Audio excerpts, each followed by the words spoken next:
Did you know that there are more than 50 million people in the United States that have an autoimmune disease, making it the third most common disease after cancer and heart disease? And that's probably an underestimate, as a lot of people go undiagnosed. Interestingly, 80% of those people are women. The statistics keep climbing, so if you don't personally have an autoimmune disease, it's likely that you know a few people that have at least one. All that to say, this is definitely something we need to be talking about, so that's what we're going to do today. Mickey Trescott is joining me today. She is a nutritionist and autoimmune disease expert, and she's going to share her personal journey with autoimmune diseases and really the important role that diet and lifestyle played in helping her manage those conditions. She was dismissed by medical providers. She had a lot of challenges finding a proper diagnosis, and the impact of autoimmune disease really also impacted her mental and emotional well-being, something I'm sure that a lot of you listening with an autoimmune disease can relate to. I hope that this episode not only increases awareness for autoimmune diseases in general, but also brings awareness to the fact that these diet and lifestyle changes may be the thing that you need to feel good again. Welcome to the Daily Wellness Podcast. I'm your host, Melissa Meredith. I've led my family on a transformative health journey for over a decade, and now I help other families do the same. This is a place where busy moms can learn about healthy living. I hope that what you learn here helps you feel empowered to take the next step in your family's health journey.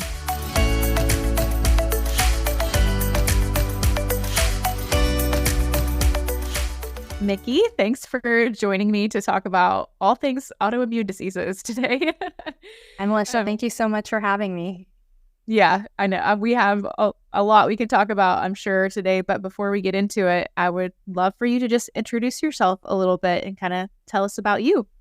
Yeah, so thank you again for having me. My name is Mickey Trescott, and I do a few different things, but I'm probably most known for my personal experience with autoimmune disease and sharing that personal experience. I have Hashimoto's and celiac. I was diagnosed in my 20s, and I started blogging and writing about that. And that led to changing my career, becoming a nutritionist, becoming an educator both in cooking and in nutrition, because I had a little dabble in cooking before I got sick. And then that came really in handy when I had to change my diet, which I'm sure we'll talk about today. And now I've actually even gone back to school to complete grad school for functional nutrition. I'm really interested in how dietary and lifestyle factors can help people with autoimmune disease live their best because of my personal experience, but also because of the experience of a lot of people that I've worked with. And how I know, both on a personal and professional level, that diet and lifestyle can really help us live our best lives, even facing something as challenging as autoimmune disease. So most recently, I've been involved in research, both through school and studies, but then also collaborating with medical researchers and doing some of this, which is like very invisible, slow work, but the fruits are starting to come out. There's 6 published studies now, and I hope to continue to be part of that in the future. So that, in a nutshell, is kind of about me and where I'm at, and what I'm into. I love that. Let's go back to when you were 20 years old and diagnosed with 2 autoimmune diseases. What kind of led up to that diagnosis? Yeah, so I had actually been really healthy as a kid. I just had some asthma, which, was annoying, but it wasn't really a huge deal. It kind of resolved when I went to college. And then after college, I started to, I was a really active kid. So I was really into rock climbing and cycling and running. I was vegan, so I ate really healthy plant-based diet.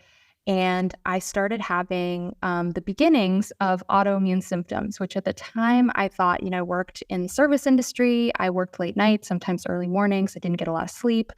So I started to have some numbness and tingling in my fingers. My hair started shedding a lot. I started having more anxiety. And I really just thought this is just getting older, this lifestyle of kind of being young and going on 30-mile bike rides after work, maybe isn't that for me anymore. And so I started to try to slow down and do things. And the symptoms started piling on and they started to get pretty serious. Like I was really, really cold to the point where when I took my temperature, it was 93 degrees. So I decided, it's time to go to the doctor. This when I went online and back then there wasn't a ton about, helping you, source and track different symptoms related to illnesses. But like, I definitely knew this is not normal. I got to go to see a doctor. And it was this endless cycle of them saying, you're young, you're healthy. We've checked everything out. And for those of you that can't see, I'm using air quotes because it was a very minimal checking that they did. There was a lot of assuming that because of my age and because of the way that I looked pretty able-bodied at this point, even though I didn't feel that way. I was dismissed. And, there'd be a cycle where I'd wait another few months and I'd go back to see another doctor. I'd work up the courage and they'd be like, you know what, maybe this is a mental health issue. Maybe this is an eating disorder, kind of got the runaround of a lot of with these providers. And ultimately, I kept researching online. I think it took about 18 months before I learned about thyroid disease and Hashimoto's. And when I read about it, I burst out crying because I was like, I really think this explains what's going on. And I finally went in and said, hey, I need to get tested for this. And they were like, you can't, you don't have that. And I'm like, well, why do you think I don't have it? Well, because you don't look like it. Because people with thyroid disease usually present in a specific way that medical providers are used to seeing. A lot of that is visual, and I didn't fit that picture. And so they wouldn't even run the test. So another few months, I kept asking. And finally, when I had someone run those tests, which were antibody tests, of course, they were positive. I had it. And that was actually kind of the beginning of my journey with food and healing, because the diagnosis was really helpful after suffering for years, but it didn't really do anything meaningful because I was still told that my hormone levels were normal, that there was no treatment that could help me. And at that point, I was bedridden. I had lost my job. I couldn't feel part of my face. I couldn't speak normally. Like I was really debilitated. And so that's when I got really serious about trying to figure out how I could help myself, because the system was not helping me in that time. Wow. That's a lot. Yeah. Yeah. Thank you for sharing that, because I have a feeling there's a lot of people listening that can relate to some of those things you've gone through. The feeling of not knowing there's something wrong, but not knowing what it is, being dismissed by medical providers. And then, maybe having a diagnosis, but then not having any real help after. Yeah. And I think now I've learned, being young, you're really not taken seriously in the doctor's office being a young person, because a lot of providers assume that health is really age related, and that people start to have problems, especially with Hashimoto's, is typically crops up in 40s. So to be a woman in my 20s, they were like, oh yeah, no, this isn't you. But clearly it was me. And then being a woman, is key for dismissal. And I didn't know at the time. At being a young woman, I thought that if I went to the doctor, they would be like, great, we're going to run all the tests. We're happy to help. That was not my experience. I was told over and over, it's in my head. And that is medical gaslighting. It's making us question whether or not the experiences that we're having are actually real. And when you have a condition that has very non-specific symptoms, and so for those of you that are not in the medical community, these are things that you can't observe. This is why the temperature, I always go back to, my temperature was 93 degrees. Like anybody who has ever had a fever knows your temperature is supposed to be about 97, 98. Yeah. 93 is pretty not normal. So I really clung to that when I went in, and I was like, look, this is the thing you can see. This is the thing you can observe. They couldn't observe the hair falling out. They couldn't observe me being cold. They didn't know how tired I was. They thought it was just that can be complaining. The tingling. Yes. And so autoimmune disease often has these non-specific symptoms, which makes it really tricky to get a diagnosis. You said you really took your health into your own hands, which I'd love to talk about, but can you kind of define like what an autoimmune disease is? Yeah. So an autoimmune disease is one in which your body or your immune system is attacking itself. So our immune systems are meant to attack foreign invaders. So, like COVID is a perfect example. This is a virus that gets into our body clears it, and then, we move on and we have these things called antibodies that protect us from a period of time, sometimes for the rest of our lives, depending on whatever that infection was. Also, something like cancer is something that's dealt with the immune system in a very different way. Pathogens like parasites, yeast, anything like that, that's kind of not supposed to be in the body, or it's supposed to be in the body, but just the quantity is like the wrong amount. So that happens a lot in the gut, where we'll have something that is kind of more opportunistic. It's kind of like having something growing in your yard that's like, oh, that patch is just getting a little out of control. It's crowding everything out. It's causing a problem. We need to kind of like take care of it.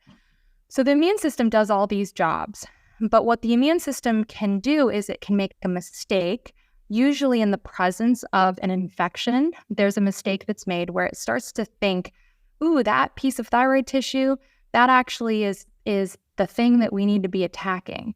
And it could be any part of your body. It could be your skin. It could be your thyroid, like me. It could be your gut. So in Crohn's and ulcerative colitis, it could be your small intestine, your large intestine. It could be your brain, multiple sclerosis. This is why there's over 100 different types of autoimmune diseases, because of all the tissues that can be attacked by the body. And we don't know exactly why the trigger, there's a lot of things that kind of have to happen at the same time. But an infection is usually present, or a chronic or a latent infection. And so what happens is that the body then starts attacking whatever that tissue is, making these things called antibodies. Antibodies are the thing that target the tissue to be destroyed or attacked by the immune system. Now, the tissue isn't completely destroyed. So I have autoimmune reaction to my thyroid. It doesn't mean that, my body is going to completely destroy my thyroid. That's a myth out there that if you guys have Hashimoto's, forget it. It just means that there's always this inflammation happening here, and my body is just kind of like always trying to do something there. Once it starts, it doesn't really stop, although it can be tamped down. And that's where diet and lifestyle can be really helpful, because modern medicine has medications that help control the symptoms of autoimmune diseases, but they don't actually stop the autoimmune reaction from happening. Once it starts happening, it's kind of the same reason why some infections that we get, our body remembers them forever. It's because once it starts doing it, it kind of never forgets. So that's the bad news about autoimmune disease. But what I have learned is that you can live well with autoimmune disease if you kind of know how it works, and you know how to use some of those levers, some of them, pharmaceutical, of course, but then also some of them being natural, dietary, lifestyle, mind-body medicine to live well. Yeah. So would you say you could put them into remission? Remission is not a big word that I like with autoimmune disease. And the reason is that, using Hashimoto's, which is one of my autoimmune conditions as an example, Hashimoto's is characterized by an autoimmune attack on the thyroid. So there's a couple antibodies.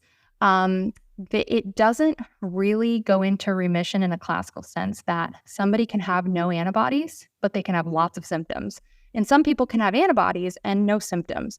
Personally, that's where I'm at. And so, certain diseases are just not characterized as remission. So with cancer, remission from cancer means there's no cancer present in the body at that time. It's a very clear concept. With autoimmune disease, it kind of doesn't work that way. And so I like to use the word manage, because it doesn't go away. It's not something that if I went back to my old lifestyle, I started eating, gluten and all these things that are triggers for me, I wouldn't feel good anymore, So it's not a remission in the way that other illnesses.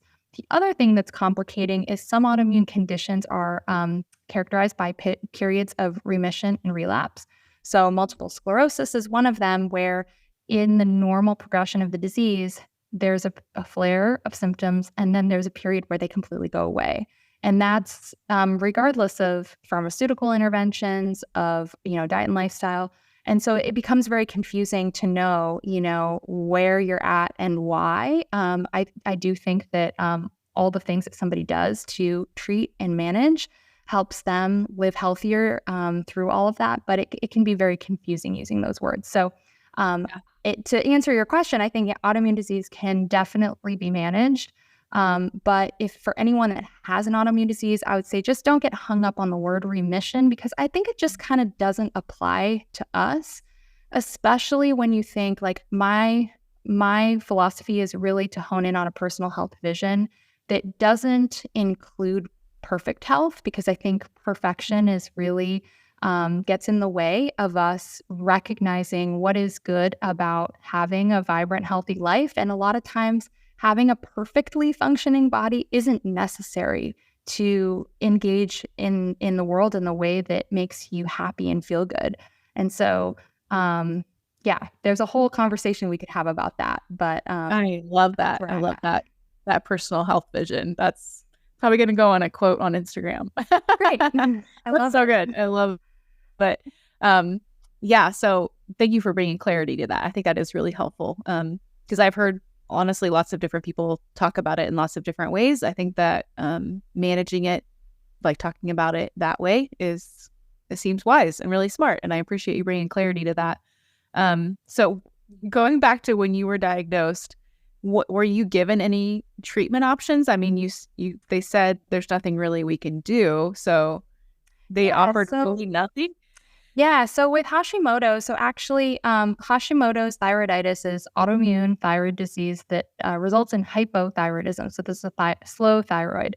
Hypothyroidism is one of the most common medical conditions in the United States. And autoimmune thyroid disease, Hashimoto's, is the most common cause of hypothyroidism. And most people who have hypothyroidism have never been tested for Hashimoto's. The reason being, there's no treatment difference. So the conventional medical system says, it doesn't matter to us whether you have Hashimoto's or you have another reason that you have a thyroid problem. We're just going to give you the same medication, treat to target, because that's the solution for everyone. I understand that approach, except that it doesn't help people understand the things that they can do in order to manage an autoimmune disease, because they don't even know that they have one. So, back to my story, when I was diagnosed, I had antibodies. I had to beg and beg and beg for the antibodies, and they came back positive. So I was diagnosed with Hashimoto's.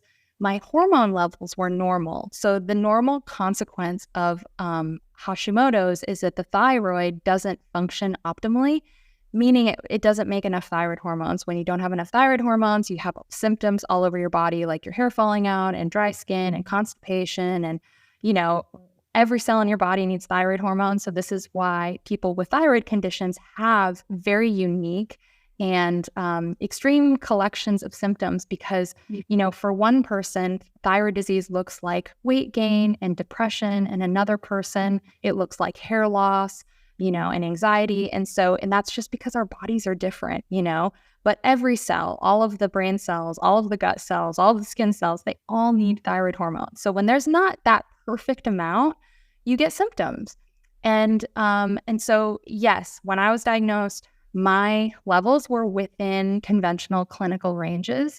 And it took another 6 months for me to find a doctor who was open to treating me with thyroid hormone replacement based on more of a functional range. So this is trying to get those hormone levels a little bit closer to the middle, because really I was skirting the line of like, okay, this is the line that's a problem, and I was just above it. So they were like, there's nothing we could do. And so frustrating. It didn't matter that I was like, I'm 93 degrees. Like, I'm so cold. Yeah. There's really nothing you could do. And I think the hesitation was that I was quite thin at the time. And I think the hesitation was that I just didn't seem like a normal thyroid case. And they were worried about what that might look like, But the reality is, like, our bodies metabolize thyroid hormone differently. When I started taking it, it really changed my life.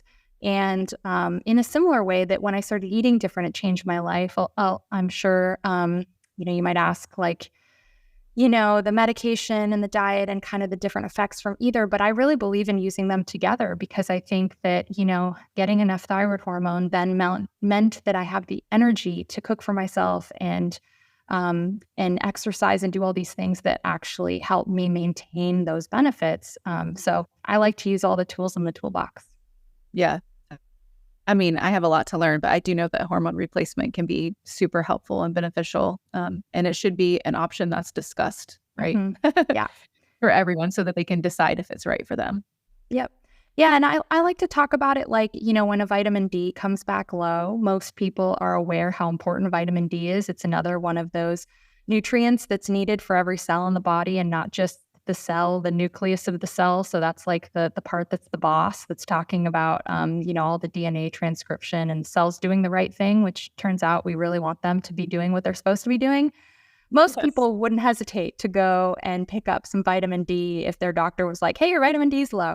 Thyroid hormone is very similar. It's not as easy to get as vitamin D, but it is a supplement for something that your body just isn't making for whatever reason. And so I like to put out there, no shame for thyroid folks if that's really what helps them feel their best. And on the diet side, how did you get to where you are today? I guess diet and lifestyle. I mean, I'm sure that was quite a journey to figure out what you needed to change in your life and your diet to feel better. Yeah, so the dietary approach, I mentioned I was vegan, so I was kind of on this high horse of like, oh, well, diet is not my problem. And I learned a lot when I was diagnosed because my nutrient deficiencies were like a laundry list. I had vitamin D, I had iron, I had zinc, I had magnesium. I had all of these vitamin and mineral deficiencies. I had mineral imbalances. So I had like super low potassium. And I took lots of supplements. I ate this really good cooked from scratch vegan diet. And even that plus the supplements, I really couldn't get my levels up, especially with iron. So, we were talking about infusions. And that's kind of when I was like, why isn't my body absorbing these nutrients? Turns out I also had celiac disease, which comes with the inability to digest a lot of nutrients because of the way that the small intestine can get sloughed off. And this is because with celiac disease, of course, you are extremely sensitive to gluten, and gluten kind of turns the intestine into something that is unable to digest nutrients. So all of these nutrient deficiencies, it turned out that was mostly to blame for like my neurological symptoms, my nerves, and reversing that took changing my diet in two ways. One, removing trigger foods, so gluten being the biggest one, but a lot of other foods that I'd been eating a lot of. So things like soy and eggs and dairy.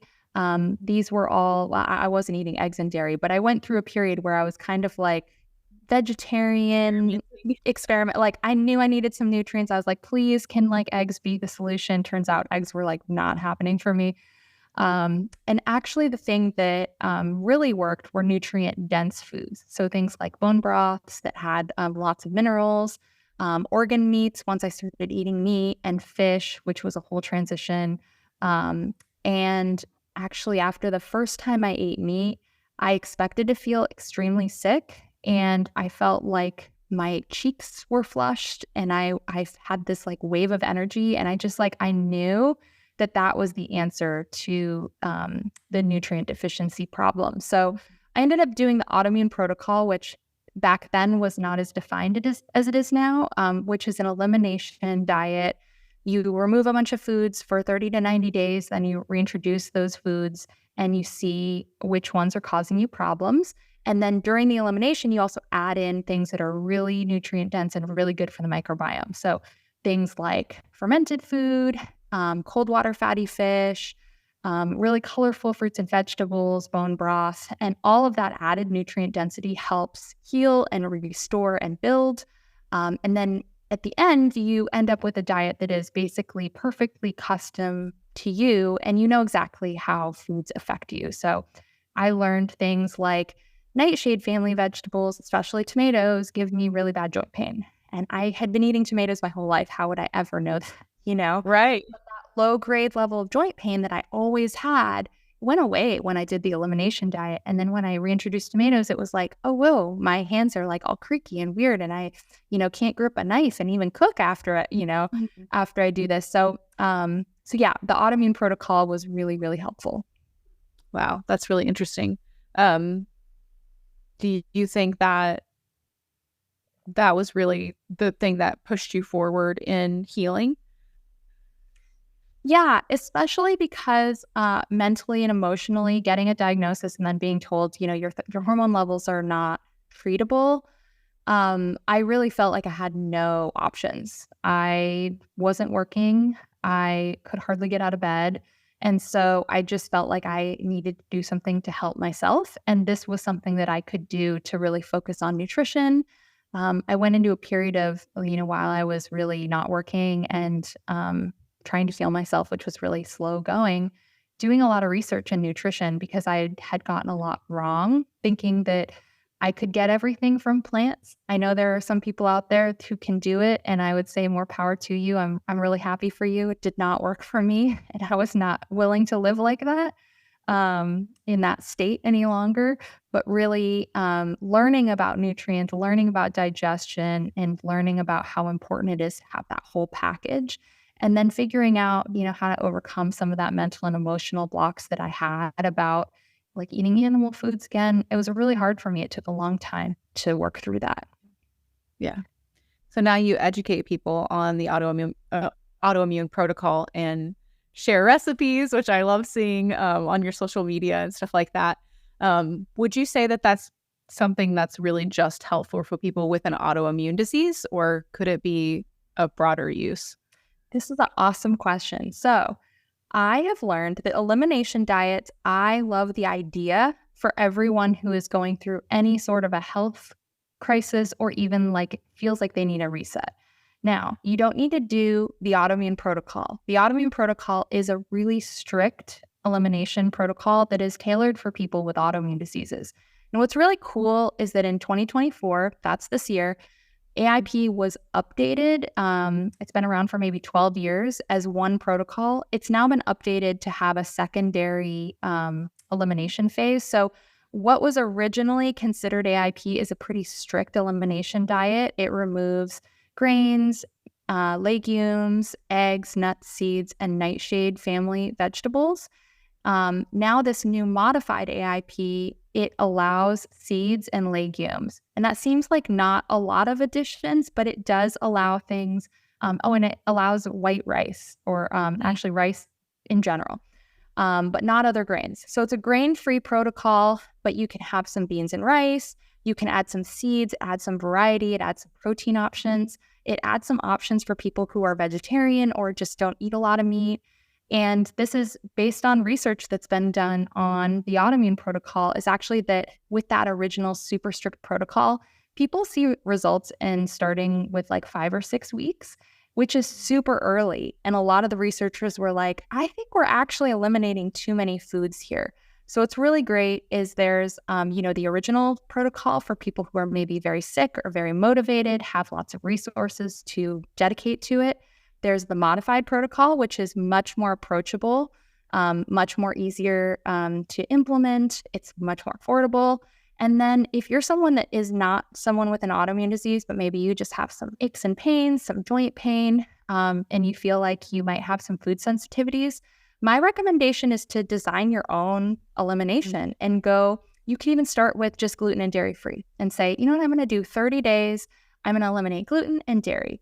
You could do gluten, dairy, and sugar. You could do no processed food for a month. You can eliminate in whatever way you feel led, or you could even hire a health coach to help you figure out what might be right for you. But that's all an elimination diet is just saying, I'm not going to eat this for a month. I'm going to see how it goes. People do this all the time with alcohol. I'm not going to drink for a month. And then after the month, they drink and they go, wow, I'm sleeping terribly. I'm getting in fights with my spouse. Like, this isn't working for me, And so that becomes much more, the clarity is there when you reintroduce. Yeah. So you don't have to do it all at once. Yep. Yeah.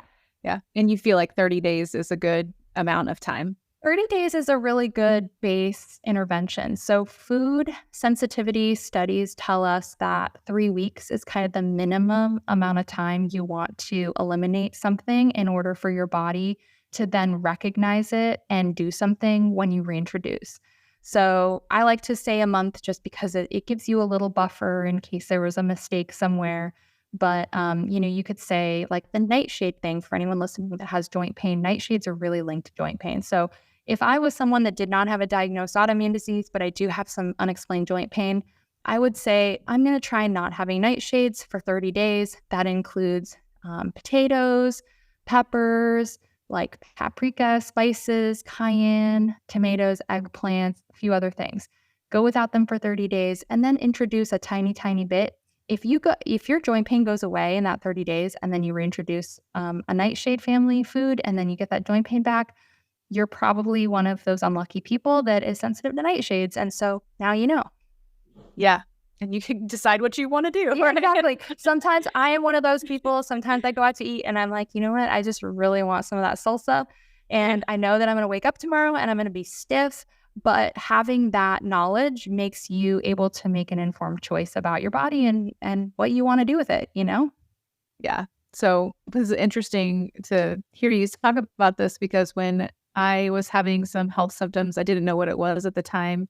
Went to a functional medicine doctor and he basically just has you do an AIP diet, do the autoimmune protocol is like the first thing while you're waiting on your blood tests and stuff to get back. He's like, you're going to start this and we're going to get the blood tests back. And then after a while, we'll test again, and all the things. So I had experience with that. And then when my son was having some health issues, took him to the same doctor and did the same thing with him. And for me, it ended up, I now know it was really anxiety symptoms that I was having. And then for my son, we found out he had Lyme disease.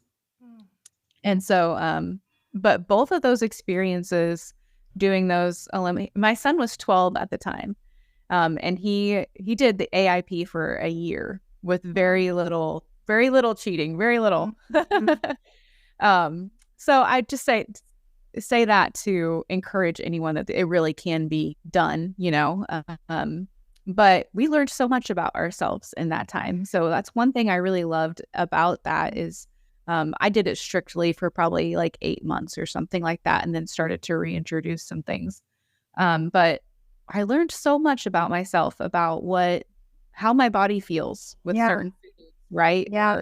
Or, what I can or can't eat that might trigger certain reactions. So some people are surprised about the symptom of food sensitivities being anxiety and mental and emotional. Actually, that's my first symptom when I have gluten is I actually feel really emotionally dysregulated. And sometimes I can't figure out why I'm like kind of spinning out. And my husband will be like, "Uh-oh, did you eat something?" And I'll be like, "Oh, wait, yeah, we did go eat at that sushi restaurant. I was not sure about that. So yeah, anxiety, it can definitely be a food reaction. And then the other thing I wanted to mention is that AIP can be helpful in any other form of immune dysregulation. So Lyme is a perfect example of, when someone is fighting something, their immune system is kind of doing a lot of work. AIP lowers the immune inflammation and so can make whatever that treatment, like Lyme obviously has a pathogen involved, but it can make that treatment a little bit easier. Yeah, and that definitely helps. I mean, you bring all the inflammation down when you take out all the inflammatory foods, right? So it just makes the healing process that much faster. One other question I had about this AIP thing is because, I just shared that when my son and I were doing the AIP and that we don't eat strict AIP now. So what is your opinion on that? Is this something that you start and continue forever? Is it something that you start and modify, or how does that work? Yeah, so thank you so much for asking this question because it's a really important thing to know is that AIP is not a diet and it's not meant to be used forever. So it's a 3-phase process. The first phase is transition. So that's how you're going to get from your current diet to AIP. And that transition can look like a weekend. It can look like 6 weeks. It can look like a few months. Then the second phase is the elimination. And that's the part that everyone really focuses on. Like when you said that you did it for 8 months and to a year, that's really your strict elimination. That's the period of time we normally recommend 30 to 90 days as a base for most people. And that's based on, food allergy research. Going too long, there are situations with a provider that you might want to do that for a certain health condition. For most people, 2 to 3 months is fine. And then once you complete that elimination phase, there's the reintroduction phase. Reintroduction phase can actually last a lot longer than the elimination phase. Sometimes, depending if somebody, maybe they start on modified AIP, they have less foods to reintroduce. They might have a 1 month reintroduction. The reintroduction phase can last sometimes up to 6 months for people who are taking their time reintroducing foods. And then once someone has completed the reintroduction phase, if you've been adding up the months, you might notice this is probably like a 6-month-ish protocol, sometimes maybe 9 months.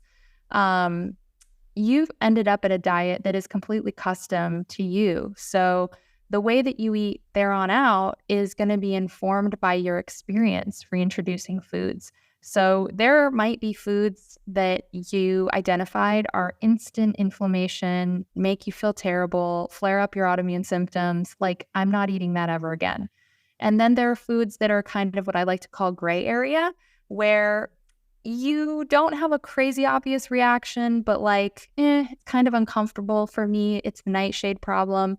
I'm not going to buy them and cook them in my house. But if I go out to eat or I'm on vacation, I have, extra time to sleep. I'm feeling rested. I'm feeling happy. The experience is worth it to me. I might, indulge and have a little bit of hot sauce or something on a taco, Right. And you get to make that choice. And so the other thing that I like to say in this discussion is just that experience, like I think you were alluding to this, Melissa, and sharing your experience, is that knowing how your body reacts to foods and knowing that you can tell helps you know when to expand your diet when you're feeling great, and then kind of batten things down, batten down the hatches and go back to a safer healing diet when you're maybe not feeling great. And for people with autoimmune disease, we're really used to this. Like I talked about in the remission discussion, autoimmune disease ebbs and flows. We're going to go through periods of our life where we're just kind of feeling amazing and we're on vacation and we're like, give me the rice, eating out, maybe a little glass of alcohol here or there, whatever, works within your gray area foods.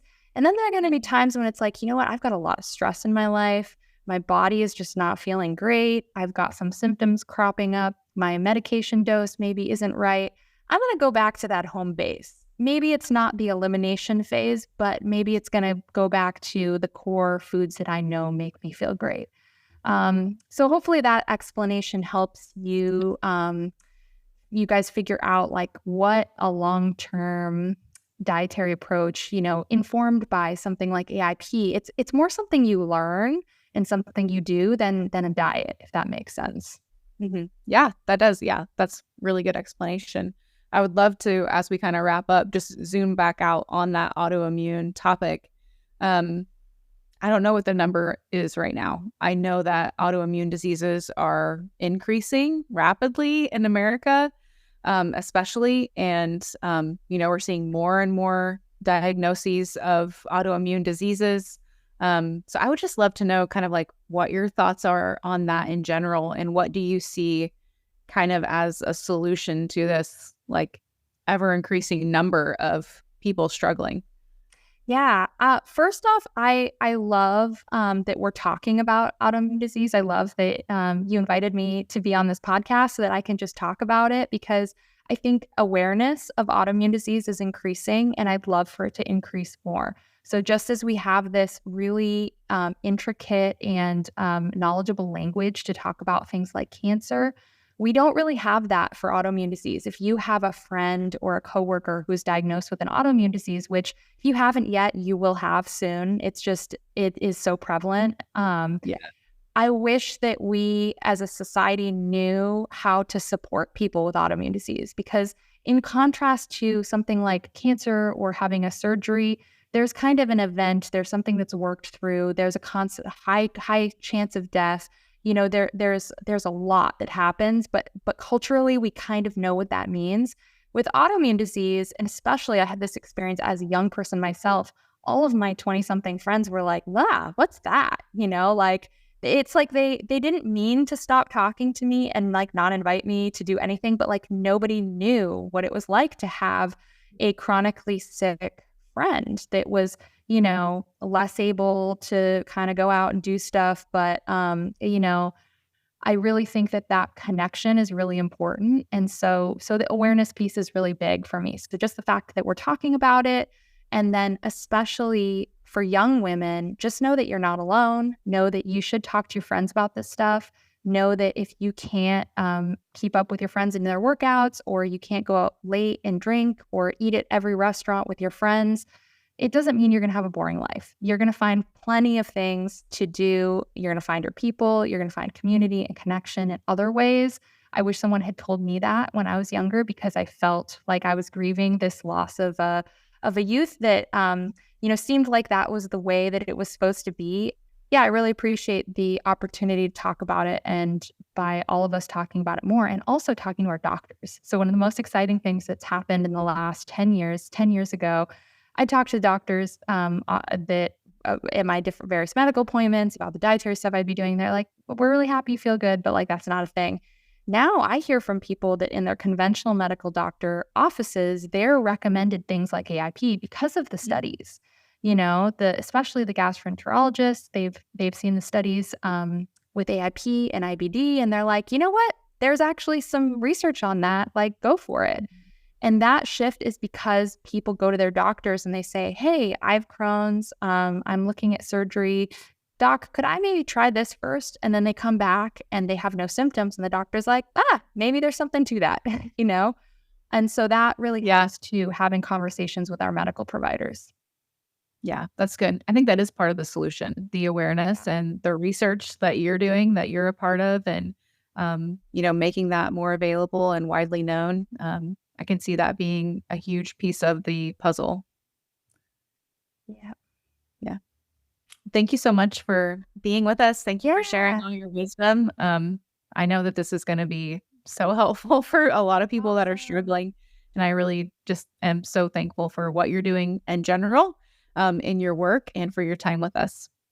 Awesome. Thank you so much for having me. I really appreciate it. Great questions. Thanks for listening to today's episode on the Daily Wellness Podcast. We hope that you found it helpful for your own wellness journey. And if so, we'd love for you to leave a review. Then come back and listen for review shoutouts on upcoming episodes. For more information, check out the show notes and connect with us on our website, dailywellnesscommunity.com.